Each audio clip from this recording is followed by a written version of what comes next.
Hi hello friends, இன்றைக்கி பார்த்தீங்கன்னா நம்ம சண்டே ஸ்பெஷல் சிக்கன் பிரியாணி தான் செய்ய போகிறோம். நம்ம இன்றைக்கி பிரியாணியை கொல்லியில் தான் ஃப்ரெண்ட்ஸ் சமைக்க போகிறோம். பிரியாணிக்கு தேவையான காய்கறி எல்லாத்தையுமே நறுக்க ஆரம்பிச்சிட்டாரு நம்ம மாஸ்டர். இது பிரியாணி கட் பண்ணுறதுக்கு சவுண்ட் எஃபெக்ட் வேறு சைடில் ஒருத்தவங்க கொடுக்குறான்.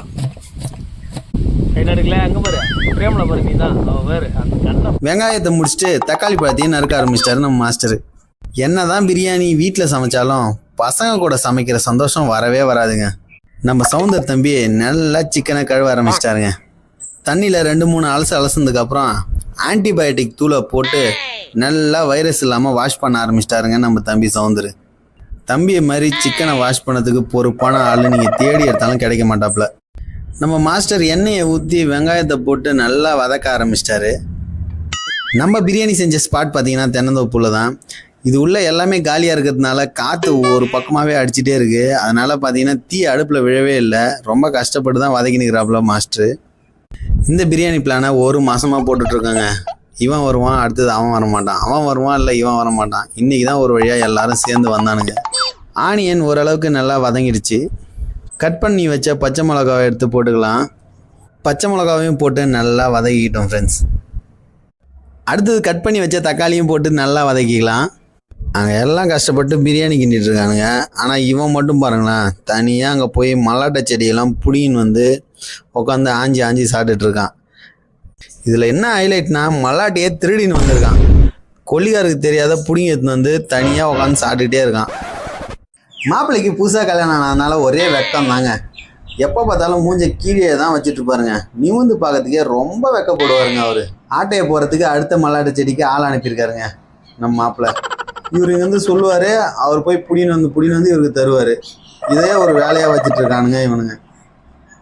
இன்னொரு பக்கம் நம்ம தம்பி மாங்காவை கட் பண்ணிட்டு இருக்காப்புல.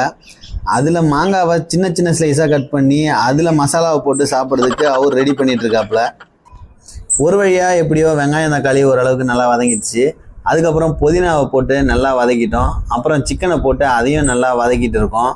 இவனுங்க பிரியாணி சேர்த்து கூட்டா ஒருத்தவனானா மாங்காவை பறித்து கட் பண்ணிட்டு இருக்கான். இன்னொருத்தவன் பார்த்தீங்கன்னா பக்கத்து கொள்ளில் போயிட்டு மல்லாட்டு செடியை பிடிங்க அதை திருடி சாப்பிட்டுட்டு இருக்கான். இவனுங்க பிரியாணி சேர்த்த விட்டு இருக்கிற 7 வாங்கி விட்டுருவானுங்க பொழுது.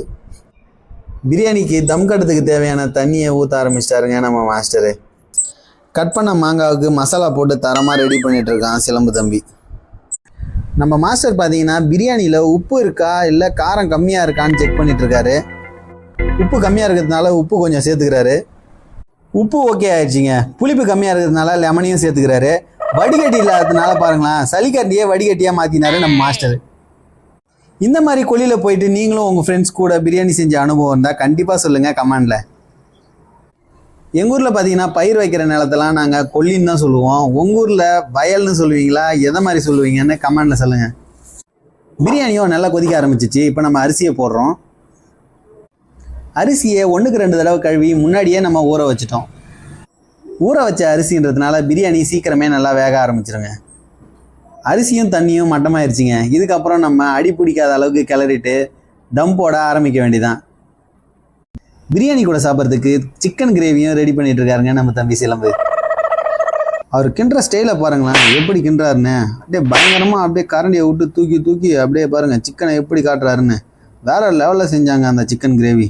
சாப்பிட்றதுக்கே அவ்வளோ டேஸ்ட்டாக இருந்துச்சுங்க. அந்த வானல் சுடாமல் இருக்கிறதுக்காக நம்ம தம்பி இலையை பறித்து தூக்குற ஸ்டைலை பாருங்களேன், சும்மா வேற மாதிரி இருக்குங்க. நம்ம மாஸ்டர் பிரியாணி கொண்டான திறந்து தம்மை உடைக்க ஆரம்பிச்சிட்டாருங்க. பிரியாணி அள்ளி வைக்கிறாருங்க சாப்பிட்றதுக்கு. நம்ம பிரியாணி சாப்பிட்றதுக்கு 2 ஸ்பெஷல் கெஸ்ட்டை இன்வைட் பண்ணியிருந்தாங்க. அவங்களும் ருசிச்சு சாப்பிட்ற ஸ்டைலை பாருங்களேன். நம்ம டீம் பசங்க நம்ம வரமோ இல்லையோ அதுக்குள்ளே அவனுக்கு வேலையை ஆரம்பிச்சிட்டானுங்க. அங்கே பாருங்கள் ஆளுக்கு எப்படி சாப்பிட்டு இருக்கானுங்கன்னு. ஒருத்தவனா லெக் பீஸை தூக்கி காமிக்கிறான், இன்னொரு ஒருத்தவனா கையை காமிக்கிறான். அங்கே பாருங்கள் எப்படி கடிச்சு காட்டுறான்னு. அடுத்தது இன்னொரு சாரை பாருங்கள், அவரும் பாருங்கள் லெக் பீஸை காட்டுறாரு. பிரியாணி டேஸ்ட் உண்மையிலே சூப்பராக இருந்துச்சுங்க.